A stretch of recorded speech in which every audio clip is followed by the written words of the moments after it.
भाई। Memorandum of Association. The Memorandum of Association of a company is in fact its charter document. It's a charter. Charter क्या होता है sir?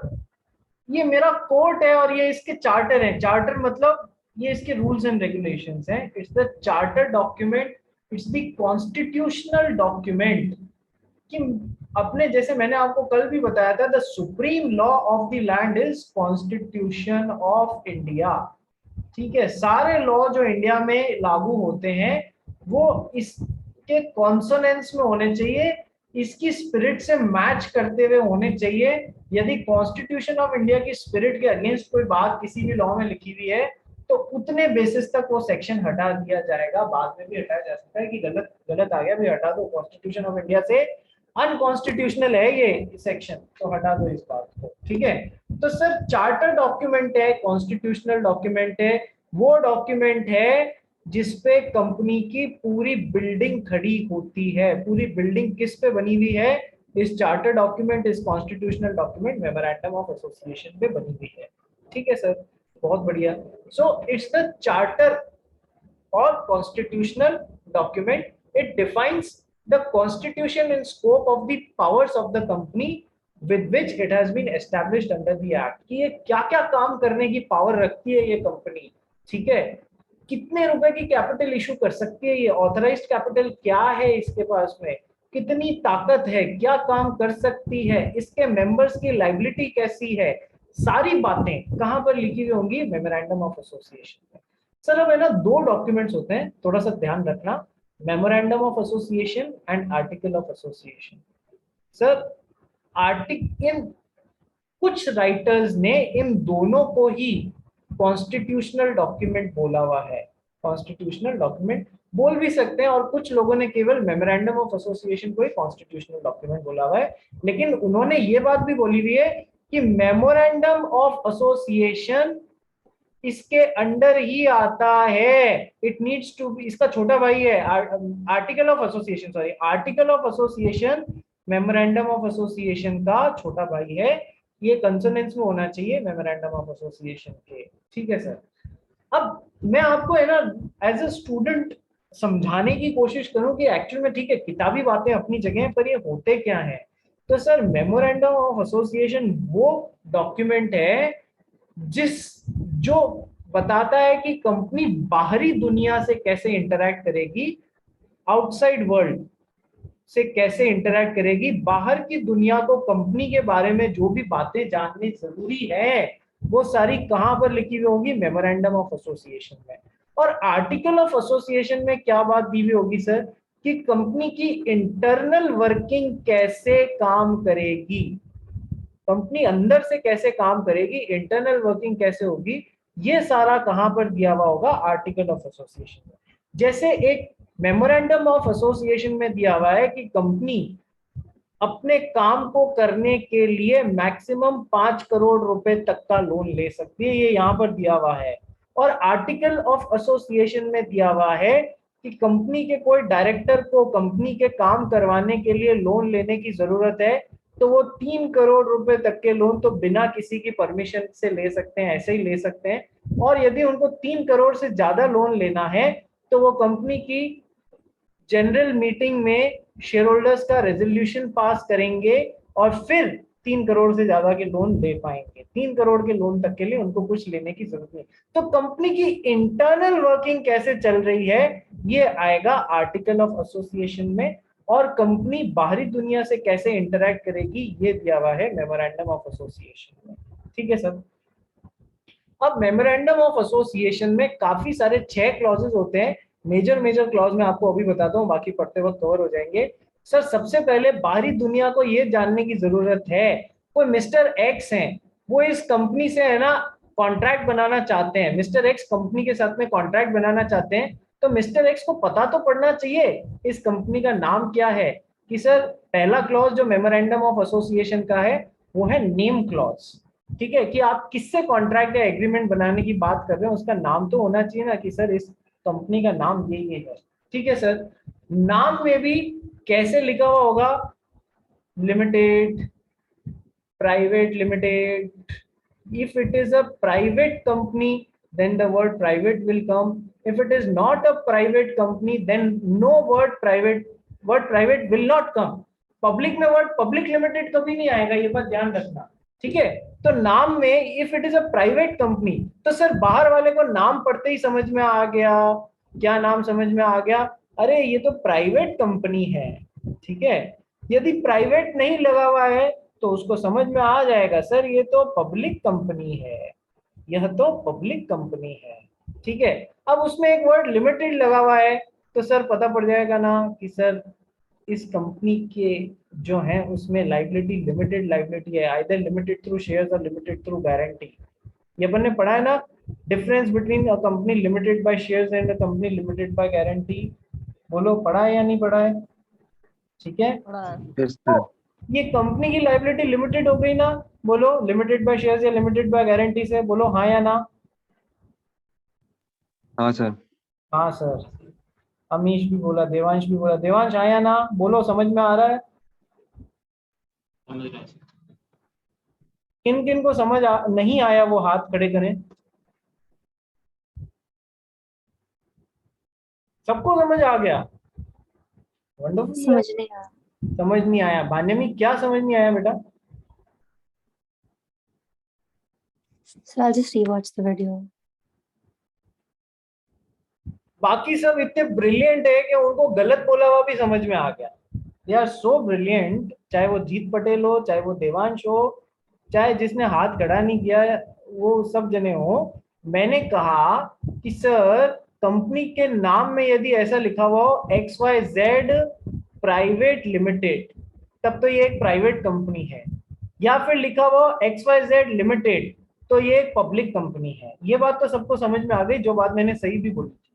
लेकिन मैंने कहा कि सर वर्ड लिमिटेड यदि लगा हुआ है तो इस कंपनी की लाइबिलिटी लिमिटेड है, उस पर भी सबने हाँ बोल दिया, जबकि सर कंपनी के मेंबर्स की लाइबिलिटी लिमिटेड है। आपको मुझे टोकना चाहिए था सर, गलत पढ़ा रहे हो आप हमको। कंपनी की लाइबिलिटी लिमिटेड नहीं है, कंपनी के मेंबर्स की लाइबिलिटी लिमिटेड है, हाँ या ना, है ना। Sorry sir. As a law का स्टूडेंट अपनी आंख नाक कान खुले रखें, ठीक है। देवांश सुमैया अभी तो बड़ा अंगूठा दिखा रहा है, ठीक है, बाद में फिर एग्जामिनर कॉपी में अंगूठे नहीं दिखाते तुम लोगों को, ठीक है। चलिए तो अच्छा चलो, यहां से भी आपको पूरा पता नहीं पड़ेगा कि लिमिटेड है या नहीं लिमिटेड है। कहां से पता पड़ेगा, एमओए के क्लॉजेस डिस्कस कर रहे थे अपन। सबसे पहला तो है नेम क्लॉज। नेम क्लॉज में अपने को मिस्टर एक्स को पता पड़ता है कि जिस कंपनी से वो डील कर रहे हैं उस आर्टिफिशियल पर्सन का नाम क्या है भाई। नेम क्लॉज में ही वर्ड पब्लिक या पब्लिक नहीं आता है, प्राइवेट, और प्राइवेट पब्लिक है तो ये वर्ड हट जाएगा और लिमिटेड आएगा, ठीक है।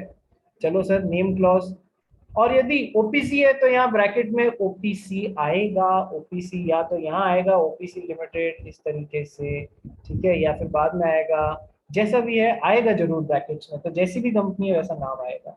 तो नेम क्लॉज। सेकंड है object clause, very very very very very important clause. Company क्या क्या काम करने के लिए बनी है वो यहाँ पर आएगा।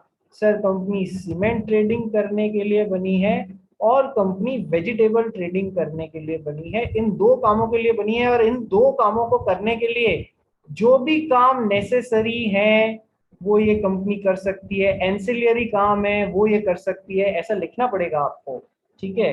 अब जब कंपनी का एमओए ड्राफ्ट कर रहे होगे तब कंपनी इन कामों को करने के लिए 5 करोड़ रुपए तक का लोन ले सकती है, तो ही तो इसको पावर आएगी इस काम को करने के लिए 5 करोड़ रुपए तक का लोन लेने के लिए। मान लो ये क्लॉज लिखा ही नहीं ऑब्जेक्ट क्लॉज में और कंपनी को लोन की जरूरत पड़ गई, लो भाई सर पे पत्थर पड़ गए तुम्हारे, पहले आप एमओए को अमेंड करो तब जाके आप कंपनी के नाम पे लोन ले सकते हो, अदरवाइज आप लोन ले ही नहीं सकते हो, ठीक है सर। तो name clause, object clause. Suppose कर कि इस कंपनी के ऑब्जेक्ट क्लॉज में लिखा हुआ है कि ये तो सीमेंट ट्रेडिंग और वेजिटेबल ट्रेडिंग ही कर सकती है। वन फाइन डे इस कंपनी के बोर्ड ऑफ डायरेक्टर्स के मन में आया, यार है ना, टॉय ट्रेडिंग भी बहुत अच्छा काम है, चाइना से मंगाते हैं यहाँ पर खपाते हैं, खूब बिकता है, तो इन्होंने टॉय ट्रेडिंग काम करना चालू कर दिया, टॉय ट्रेडिंग का। अरे ये ऑथराइज्ड ही नहीं है ये काम करने के लिए, क्योंकि मेमोरेंडम ऑफ एसोसिएशन में जिन ऑब्जेक्टिव्स के साथ में कंपनी बनी है वो ये दो ऑब्जेक्टिव्स हैं, इसके लिए बनाई नहीं है। यदि तुमने इन दो ऑब्जेक्टिव्स के अलावा किसी और ऑब्जेक्टिव वाले काम में हाथ डाल दिया तो फिर वो वॉइड काम हो जाएगा, गलत काम हो जाएगा। मिस्टर एक्स से आपने टॉय ट्रेडिंग के लिए एग्रीमेंट बना लिया तो ये वॉइड एग्रीमेंट हो जाएगा सर, ये शुरुआत से गलत एग्रीमेंट हो जाएगा, क्योंकि ये काम करने के लिए कंपनी को पावर ही नहीं है, ऑथराइज्ड ही नहीं है। ये बात समझ में आ गई? बोलिए। Yes sir. तो ऐसे कामों को अपन क्या बोलते हैं? Ultra vires acts of the company, beyond the powers acts. Toy trading is an act which is ultra vires the company beyond the powers of the company. ठीक है, डॉक्ट्रिन ऑफ अल्ट्रा वायर्स अभी अपन पढ़ेंगे बाद में, तब ये आपके concept काम आएगा। चलिए, तो और नेम क्लॉज हो गया, ऑब्जेक्ट क्लॉज हो गया। मेन जो अपने को पता पड़ेगा ना कि कंपनी के मेंबर्स की लाइबिलिटी कैसी है, वो लाइबिलिटी क्लॉज से पता पड़ेगा।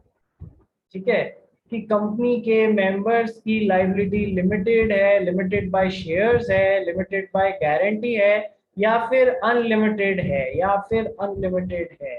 ठीक है, तो उसके लिए आप लोग को कहाँ देखना चाहिए?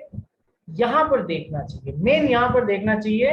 ठीक है, ऊपर वाला तो बस एक धोखा है, मेन तो यहां से डिटेल्स तो यहां से पता पड़ेगी। ठीक है, name clause, object clause, liability clause, capital clause अभी पढ़ा था, ऑथराइज्ड कैपिटल है ना।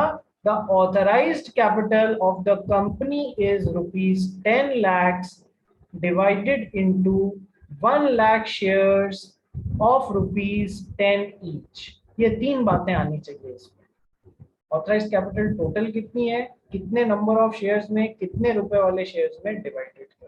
ठीक है, capital clause, name clause, object clause, capital clause, liability clause, then there are total 6 clauses. ठीक है, तो उसके बाद में एक सब्सक्रिप्शन क्लॉज भी आता है। सब्सक्रिप्शन क्लॉज क्या बोलता है? वी ऑल, जो हम लोग जो हैं पब्लिक कंपनी के मैटर में, ये 7 जने जो हैं मिल के इस कंपनी के मेमोरेंडम और आर्टिकल्स को सब्सक्राइब कर रहे हैं, अपना नाम बता रहे हैं, हमारे नाम के आगे हमने कितने शेयर्स भी लिए हैं वो भी बता रहे हैं, हम सब मिलके सब्सक्राइब कर रहे हैं। तो यानी कि सब्सक्राइब जो फर्स्ट सब्सक्राइबर्स हैं, फर्स्ट मेंबर्स हैं, वो सारे यहाँ पर सब्सक्रिप्शन क्लॉज में उनके नाम आएंगे। Name clause, object clause, liability clause, capital clause and subscription clause. 5 तो मैंने आपको करा दिए कि अच्छा ओपीसी के केस में एक और आएगा, एक बार एक सेकंड रुकना। ठीक है, तो नेम क्लॉज आ गया, देखो name clause, then object clause, liability clause, then capital clause, then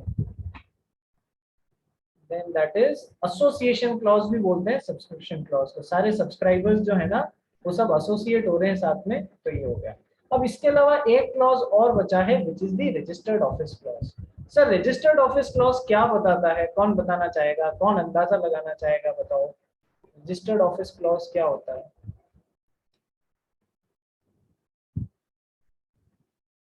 Devansh तू ट्राई करेगा? हाँ देवांश बोलना। ऑफिस का एड्रेस। ऑफिस का एड्रेस। जीत पटेल तू क्या बोलना चाह रहा है, बोल। सर जब कंपनी रजिस्टर हो जाती है तब जहाँ पे उसका एड्रेस होने वाला है उसके ऊपर है क्लॉज। अच्छा, और कोई बोलना ट्राई करना चाहेगा? क्योंकि इन दोनों ने गलत आंसर दिया।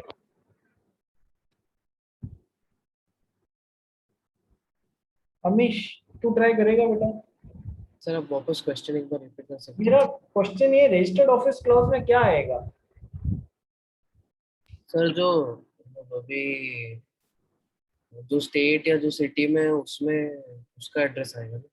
स्टेट, जिस जगह पे। ठीक है, आइए पढ़ते हैं इसको एक बार। The state in which the registered office of the company is to be situated, not exact address but the state, only the state. क्यों ऐसा? इसलिए कि सर कौन सी जगह के आरओसी के साथ में हम अपना ऑफिस उसके अंडर खोल रहे हैं, केवल हमें उस जगह का नाम बताना है। रजिस्टर्ड ऑफिस तो बाद में भी हो रहेगा, लेकिन अभी किस चीज की जरूरत है? कौन से आरओसी के अंडर ये कंपनी आ रही है? तो registered office of the company under which the state where the company is, जिसके आरओसी के अंडर सारा काम होने वाला है, the state in which the registered office of the company is to be situated. केवल उस स्टेट का नाम चाहिए, पूरा एड्रेस ना चाहिए इधर। 6 क्लॉजेस समझ गए आप मेमोरेंडम ऑफ एसोसिएशन के। बाहरी दुनिया को पता होना चाहिए कि इस कंपनी का मेन ऑफिस महाराष्ट्र में है, नागपुर में है। बाहरी दुनिया को पता होना चाहिए कि इसके सब्सक्राइबर्स कौन कौन है। बाहरी दुनिया को पता होना चाहिए इस कंपनी की ऑथराइज्ड कैपिटल कितनी है। बाहरी दुनिया को पता होना चाहिए इस कंपनी के मेंबर्स की लायबिलिटी कैसी है, अनलिमिटेड है, लिमिटेड बाय शेयर्स है, लिमिटेड बाय गारंटी है। बाहरी दुनिया के लोगों को सबसे ज्यादा इंपॉर्टेंटली ये पता होना चाहिए कि इस कंपनी का ऑब्जेक्ट लॉस क्या है, क्या काम करने के लिए ये बनी है, कैसे कर सकती है वो, और बाहरी दुनिया को इस कंपनी का नाम पता होना चाहिए। तो मेमोरेंडम ऑफ एसोसिएशन बाहरी दुनिया से कंपनी कैसे इंटरेक्ट करेगी वो सारी बातें, और आर्टिकल ऑफ एसोसिएशन कंपनी की इंटरनल वर्किंग कैसे चलेगी ये सारी बातें। समझ में आया? 6 क्लॉजेस, बोलो हाँ या ना। हाँ सर। Yes, sir. अब देखो, आज का लास्ट पॉइंट, क्योंकि 10 बज चुके हैं, आप लोगों को भी सवेरे जल्दी प्रिया मिस की क्लास में जाना है। जहां पर ओपीसी होती है ना, वहां पर एक क्लॉज और आता है, नॉमिनी क्लॉज। ओपीसी अभी अपन ने पढ़ा नहीं है, बस मैं आपको बता रहा हूं। जहां पर ओपीसी होता है ना, OPC means 1 person company. 1 person company में यदि वो 1 पर्सन मर जाए तो क्या कंपनी भगवान को प्यारी हो जाएगी क्या? अरे नहीं, कंपनी वाइंड अप नहीं होगी, क्योंकि कंपनी में तो होता ही डेफिनेशन एसीपीसी है। P stands for perpetual succession. एक के बाद एक लोग अंदर आते जाएंगे, जाते रहेंगे, जब तक कंपनी वाइंड अप नहीं हो जाती तब तक चलती रहेगी। पर सर यहाँ तो अकेला आदमी मर गया सर, तो फिर अब कैसे सर?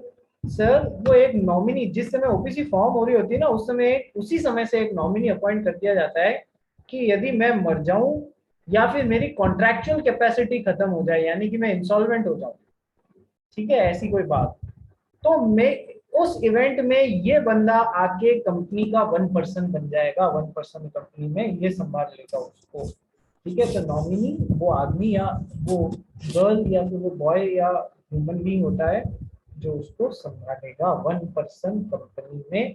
तो एक एक्स्ट्रा यहाँ पर आ जाएगा नॉमिनी क्लॉज, केवल ओपीसी, ठीक है सर। ये हो गया आपका मेमोरेंडम ऑफ एसोसिएशन का बेसिक ज्ञान।